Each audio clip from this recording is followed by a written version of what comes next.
What's good, y'all? What's up with it? It's your girl, Poppy. I mean, you can call me Poppy J if you're feeling spicy.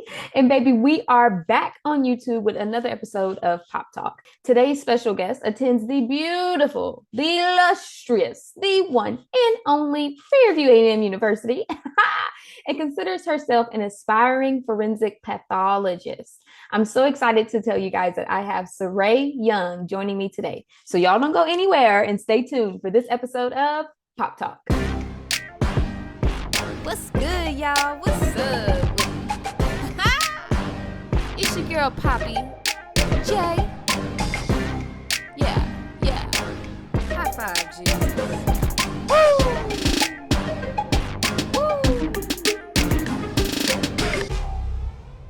Welcome to Pop Talk, y'all. All right, y'all. Now, like I said, we do have Miss Cyrai Young in the building. Thank you so much for joining me on Pop Talk today, girl. I'm just so excited to have you here, and I'm just so ready for my audience to know a little bit more about who you are. But without further ado, I'm gonna go ahead and give you the floor to introduce yourself and tell Pop Talk who you are. Well, hi everyone. My name is Cyrai Young. I'm a rising sophomore at the Prairie View A&M University. I am studying chemistry and I'm on the pre-med track to become a forensic pathologist, which is pretty much doing the autopsies and stuff like that. And then for my free time, I love to do my activism page and my art page, which you will see on my name handle right there. I made sure to add that for you guys to go check it out. Yes, awesome. Well, like I said before, thank you so much for joining me. I do want to get into this forensic pathology thing because I feel like that's such a deep and heavy like career. So I would really love to know where did that come from? Why is that your thing? Why is that where we're going? Let me know. Let me know. So from like a young age, I knew I wanted to go into the medical field. Okay. My first track was being a veterinarian, but I'm allergic to cats and I don't want to it's like putting down animals. I'm like, no, let's go humans. So I'm like, okay, let's be a surgeon. And then as I got older, I'm like, I don't really want to be the one to blame if I accidentally like end up having someone die on the operating table. Yikes. Yeah, that's a lot. That's a lot. So I'm like, okay, let's not deal with living people. Let's deal with dead people. I mean, it's still kind of the same concept. They just don't have a heartbeat. You're not risking killing anyone. So that's how my process was. So I can still do something that I really am interested in, but I won't have to deal with all the burden. And then on top of that, for like my childhood, I still love watching like Forensic Files, CS. Mm, So I've always okay. had interest from a young age. Okay, cool. So when I think about like forensics, I think about like crime scenes and stuff like that. So are you expecting to go into like crazy crime scene type things and really kind of see like, okay, what happened to this person? Or are you more so like the science side of things, or do you kind of want them to mesh together? So I think I'm going to be a little bit of both. So if it's more like local to where I want to work, then I'll Mhm. probably be in the lab, just working in the lab and doing like the autopsy there. Gotcha. But if I end up having to go to like a different state or even a different country, then I think I would enjoy actually going to the crime scene just to see like what actually happened, like like perspired. And then on top of that, then I would take the body. Sorry, I know it's really gory, but I would end up taking the body back to the lab to do the autopsy there to figure out how they died. Gotcha. Man, that is so interesting. It's like when I meet people like you, because I am nowhere in the sciences, honey. I am not a science, that's not my thing. So when I meet people like you who have such a desire and an interest for it, it just reminds me so much of how like we really are all created to do specific things here on this earth. And it's just really beautiful to see and to hear. So I would really want to know kind of like, are there any specific ways that you are preparing for that type of field? Are there any kind of things that you're doing, academically that are preparing you for this? So, not only am I a part of the honors program, I also am a part of the medical academy on campus. They're allowing me to pretty much further my education in the medical field, and then I'm able to do like medical school tours and visits I'm starting to understand like what's actually needed on the MCAT to get into med school. So I'm starting to take all those classes to get me prepared for that test. And so it's a lot of science classes, but it's what I love to do. I didn't even know that that was a thing. Like, because I go to PV, but I'm an MBA student, so I'm not really like on campus and a part of the student life as much as like probably you are being a rising sophomore. Wow, you're your sophomore. You're doing all this stuff and you're a sophomore. But anyways, it's just so crazy, and I love that. I love that so much. So, kind of going back to the forensics part of it and kind of going into that field, a lot of young Black people in America have been dying at very high and alarming rates. And a lot of the reasons why are things that we may or may not know. And so I think going into a field like forensic pathology is going to kind of put you in a very interesting place of where some of your cases may or may not be with people that look like you. Have you ever thought about that in that way? I have, but that's honestly what drives me a little bit more to go into that career field, the Black community and other communities of color and minority communities. I feel like they aren't getting the representation that they need, one, in that career field and then in medical careers in general. And they're also not getting the type of care they need from medicine, whether that is cancer treatment, sickle cell treatment, anything like that. So I feel like knowing that the percentage for the amount of people who are being helped and treated correctly is so low, that's given me the drive to actually go into this so I can end up being pretty much the one little sliver of people in my community that's actually doing something to help us. Yeah, yeah, that's true. That's true. I love that. I love that you're using that as something to drive you even more rather than kind of deter you from that. Because I know that can really be a lot to kind of take on, especially as just a Black woman in America. I feel like it's just a lot sometimes. You know what I mean? And so with that being so much and really kind of a lot to carry, is there an outlet that you have to kind of decompress when classes are a lot, when school is a lot, when the medical academy is like, girl, we need you to do this, and you like, but hold on, I'm in the middle of the semester. Like, what's your escape or what's your guilty pleasure? So I like to read. I love read books. I have probably about 10 books that I have to get through. So I'm excited to read those. And then I love to make art. I draw and I paint. And Mm. then I also love to work out. It helps me relieve some of my built up stress. The way I think about it, I'm not only bettering my mindset, but I'm also bettering my body. That's a really good way to think of it. And so with your art, I just want to kind of dig in a little bit. I like to get the tea. How long have you been doing art? Like, is that like your side hustle? Is that your side thing? Is it really just kind of your outlet to kind of decompress? It's a little bit of both.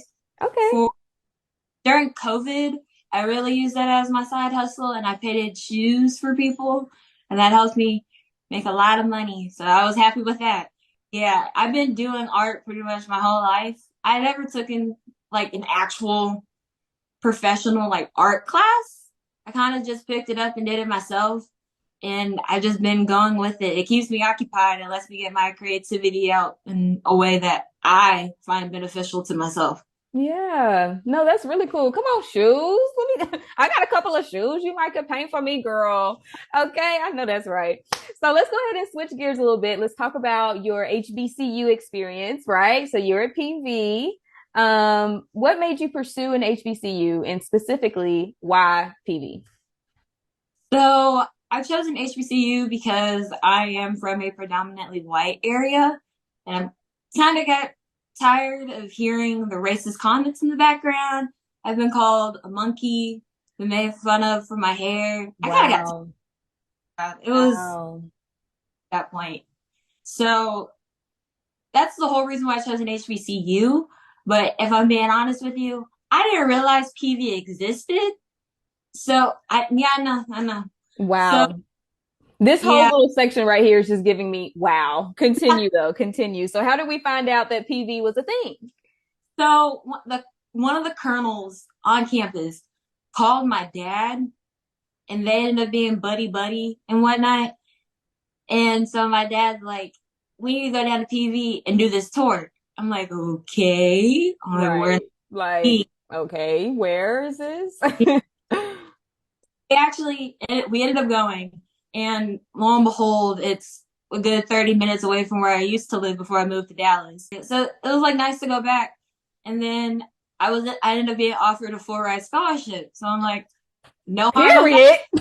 I'm like, I know that's right. Look, there are no other options. If that was me, there is no other school. This is it. DV was the way to go once I got that scholarship. Yeah, no, that is awesome. And obviously you're keeping it. Honor student, medical academy, as you should, queen, as you should. And I think it's really great that you ended up choosing an HBCU because I mean the opportunities truly are limitless. With just HBCUs on the rise in the media more. And of course, it gave you this awesome platform that we are both on to be rising future makers with AT&T. So that's really cool.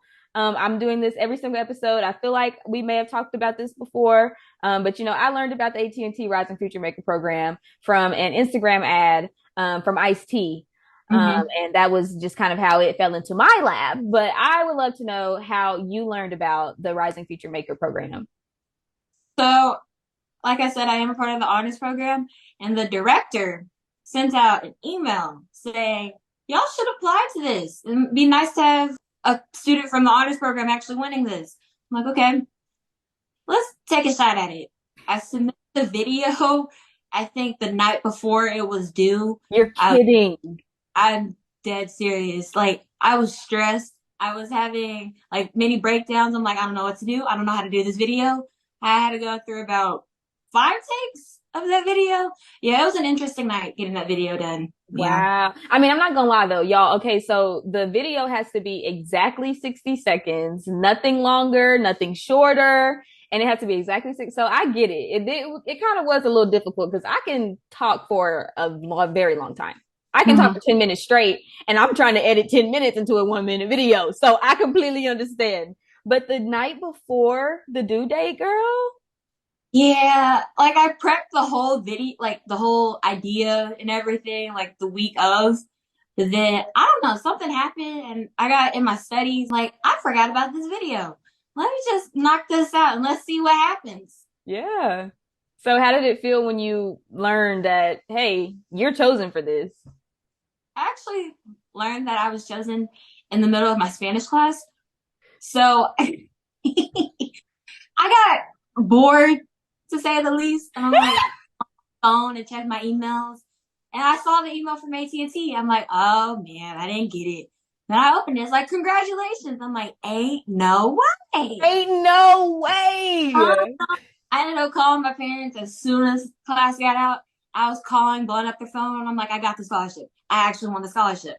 And they're like, congratulations. I'm like, thank you so much. Like, I did not think I would get this. Yes. Oh no, I love that. That's so cool. So, in your opinion, what makes you a rising future maker?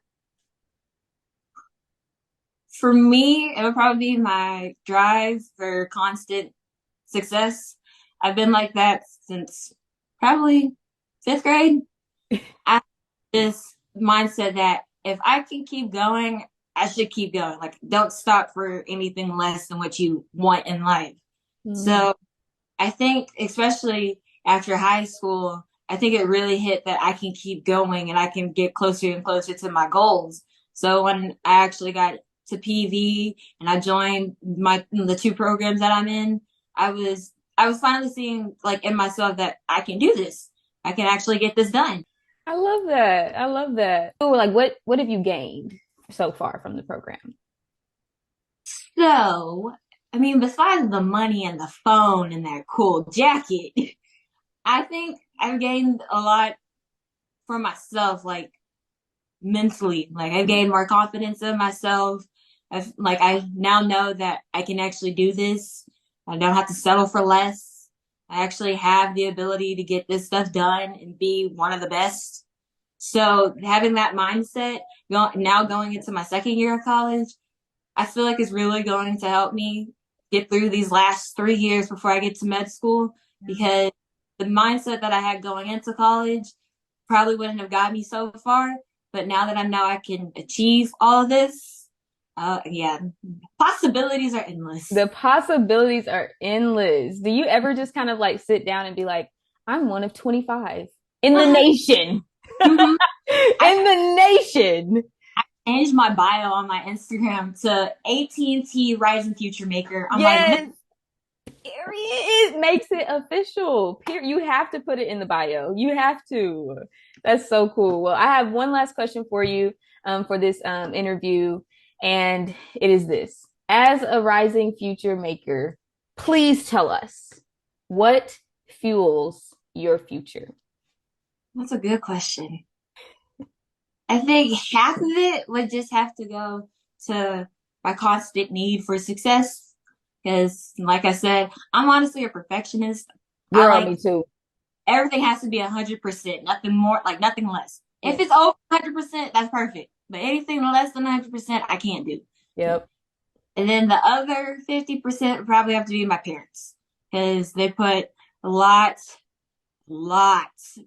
of hard work into raising me. And I feel like if I'm not doing my part, then that in turn will make it seem like they didn't do their part, even though they raised me so well. I'm very thankful for them and what they've done for me. So Yeah. I've learned from them for like the different obstacles that I've been facing, and it's been very beneficial. Yeah, I love that. I love that. Oh my God. Well, thank you so, so much. This was such a great interview. I know I enjoyed it. I learned a couple of things too. Like I said, I'm not the science guru, but I know someone who is, period. So I know I enjoyed it, and I'm pretty sure the Pop Talk community enjoyed it as well. The episode is never over until we play a little game. So you ready to get into this gig? Let's do it. So today's game is called What Would Cyrai Do? What's good, y'all? What's up? Silver or gold? Gold, Skydiving or bungee jumping? bungee jumping, Would you rather travel at night or during the day? night, Fly or drive? drive, Black or white? black, Beach or mountains? mountain. Okay. Rihanna or Beyonce? Oh, oh, that's so mean. Probably Rihanna. Yes, period. And that ends the rapid fire question round. Come on, Rihanna. I said Rihanna too. So every time somebody says Rihanna, I'm just like, yes, thank you for choosing Rihanna. What's good, y'all? What's up? Question number one. If your life was made into a movie, which actor would play you? Jeez. Oh no. Uh, I've always thought of that question, but I can't. Oh, she's in the new Transformers movie. Oh, I have not seen it. Oh, I forgot her name, but I feel like she has like the same attitude as I do. Oh, okay, hold on. Let's look that up real quick. Dominique? Yes. Dominique Fishback. Yes, I could see that actually. I see that. Okay, that's a good one. Question number two. If you could have one wish granted right now, what would your wish be? To have another dog. Oh, you're kidding. Really? Yeah, I want a third dog. We have two right You now. already have two and you would wish for another one? Yeah. What dogs do you have? I have two Boston Terriers. And what would you want your third dog to be? Either a Boston Terrier or a Husky. Wow. Okay. Come on. This is what would Saray do, not what would Poppy do. Because if I had that question, give me $2 billion right now. Thank you. Okay. Last question for the hypothetical round. Hypothetically speaking, you have to live the rest of your life in only one season.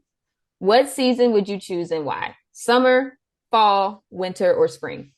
Winter because I cannot do spring allergies. Fall is too iffy, and summer's too hot. Actually, all of those are very much valid. I give you that. I give you that. That's a good hypothetical. Okay, she's living in winter. She's living in winter. What's good, y'all? What's up? You are asked to give a speech at a TED Talk convention. What is your topic? What would my topic be? I feel like my topic would find a way to integrate my love for art and my love for science and like make that into like one really cool topic Yeah. and like possibly bring like artwork that like integrated with like science and stuff. Ooh. I don't know, like that would be cool now that I think about it. That would be fire. I would be in the audience like, let's do it. I would actually really, you need to work on that. Let's work on that. Keep that idea because one day you're going to give a TED talk and it's going to be the coolest like art, science, like thing ever. I love that. Well, girl, that's all I have for you for the game. Thank you so much for playing. What was Cyrai do? Thanks for the game. That was fun. What's good, y'all? What's up? All right. Well, y'all, that's all we have for y'all today. To Cyrai, thank you so much for coming on Pop Talk. I enjoyed this thoroughly from the interview to the game because, honey, it was what would Cyrai do and now what would Poppy do? Okay. But I just want to say thank you so much for joining me again. I really do appreciate it. To all the watchers out there, don't forget to like, comment, share, subscribe, tell your friends, tell your aunties, your uncles, your mamas, your daddies, your grandmamas, tell everybody you know about Pop Talk. But with that being said, it's your girl Poppy, I'm Saray. and we're both signing out. Peace, love, and blessings. Remember to live your life with hashtag all smiles. High five, G. Woo!